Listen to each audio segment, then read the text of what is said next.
Awal tahun 2016 diharapkan menjadi ajang evaluasi terhadap pesatnya perkembangan pariwisata Bali dalam satu dekade terakhir. Pariwisata di Bali ke depan harus diimbangi dengan pengembangan pariwisata spiritual yang sekaligus menjadi benteng bagi Pulau Dewata dari pengaruh negatif.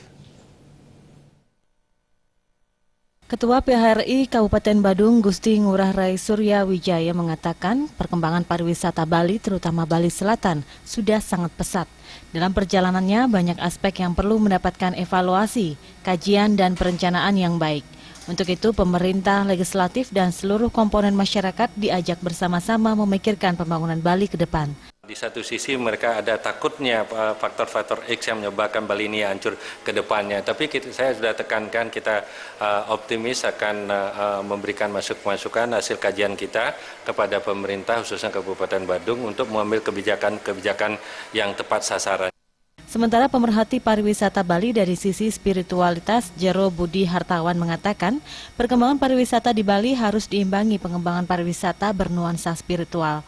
Pembangunan pariwisata Bali yang memegang teguh konsep Trihita Karana harus menjadi senjata utama untuk mempertahankan jati diri pariwisata budaya yang berlandaskan ajaran agama Hindu. Bagaimana kita sekarang memadukan antara pariwisata yang dikemas secara umum dengan pariwisata yang bernuansa spiritual.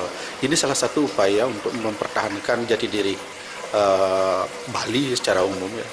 Nah, kalau kita sudah pariwisata yang sudah berkembang ini kita selimuti dengan pariwisata spiritual, kita yakin bahwa di Bali ini akan lebih penuh rasa kedamaian, penuh rasa kenyamanan, penuh rasa dengan percaya diri yang pernah terjadi di era tahun 60-an, tahun 80-an itu pariwisata di Bali ini penuh dengan dibalut dengan budaya-budaya yang sangat-sangat unik.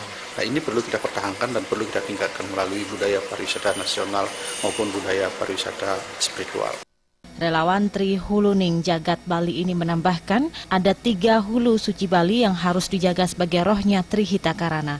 Dengan demikian beberapa kawasan pariwisata hanya boleh dikembangkan sebagai kawasan pariwisata bernuansa spiritual sehingga tidak boleh mengalami pengembangan infrastruktur di luar konteks kesucian. Suteja dan Jo